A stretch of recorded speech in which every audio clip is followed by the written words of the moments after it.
We're now to a call to action in El Paso, Texas, a week after 22 people were gunned down in what officials are calling a domestic terrorist attack. Activists are rallying to demand stricter gun regulations and to protest what they call President Trump's anti-immigrant frenzy. Democratic presidential candidate Beto O'Rourke joined them. Let's go to Natasha Chen now for more on the message from community leaders. She joins us now live. President Trump, of course, has been accused of fanning the racial tensions, motivating white nationalists. You've spoken to people there today. What are they saying about him? Why have people come out?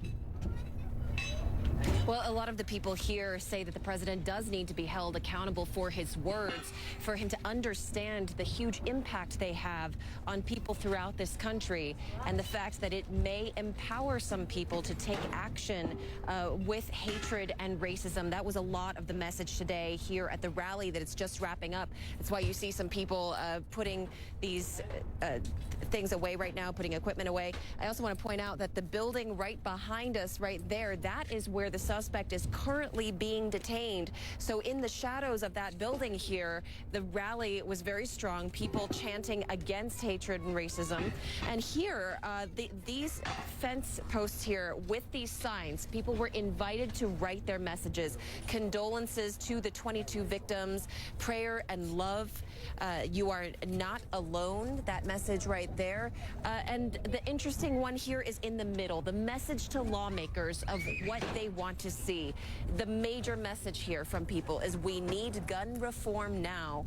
And of course, another one very striking is over here in blue, their blood is on your hands. So people here definitely feel that there is responsibility at the top levels, and they want to see Mitch McConnell call the Senate back and talk about gun safety measures. As you know, Texas is a very conservative state. There's a strong gun culture here. But I talked to a couple of young people who said that they are not trying to change that or take away the Second Amendment. They just want safety. And these young people, these college students, are telling me that right now they feel the way that the laws are definitely protect the guns, but not the people. And so a lot of the discussion today was not just about gun reform legislation, but also about how to combat the hate they are seeing and hearing from all levels from the top down in this country. They were showing unity in their message, talking about how diversity makes this community stronger.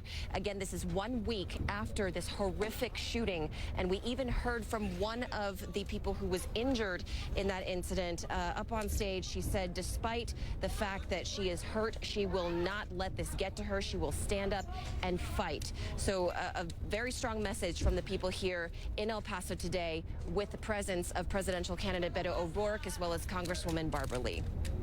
All right, good to have you with us on the story, Natasha Chen. Thanks so much. Thank you.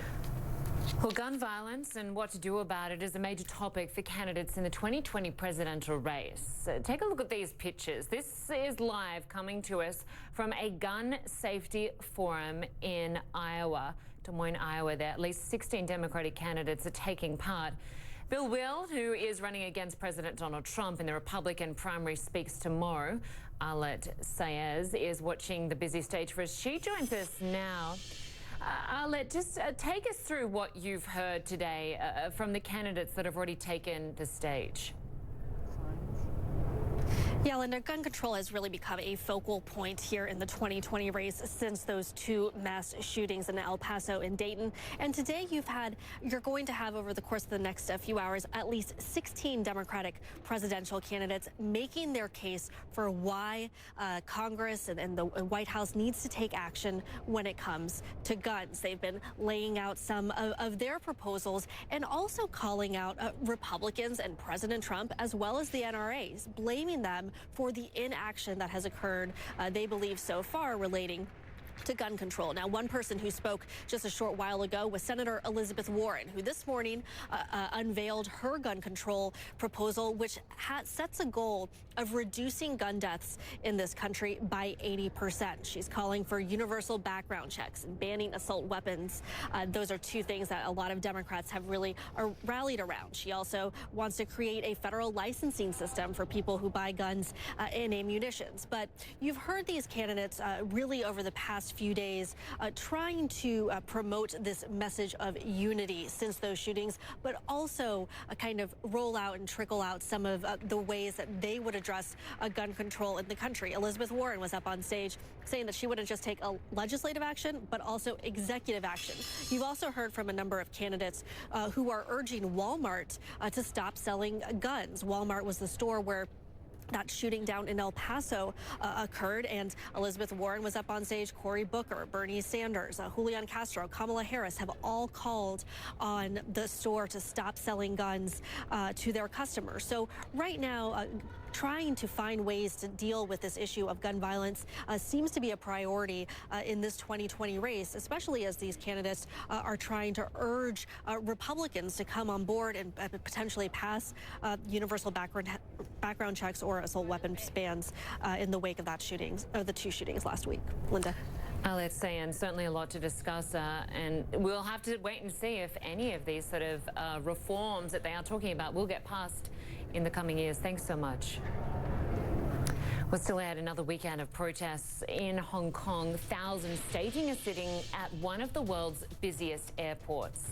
And in Tanzania, a fuel tanker exploding after overturning on a major road, leaving many people dead. We're going to have much more on that story.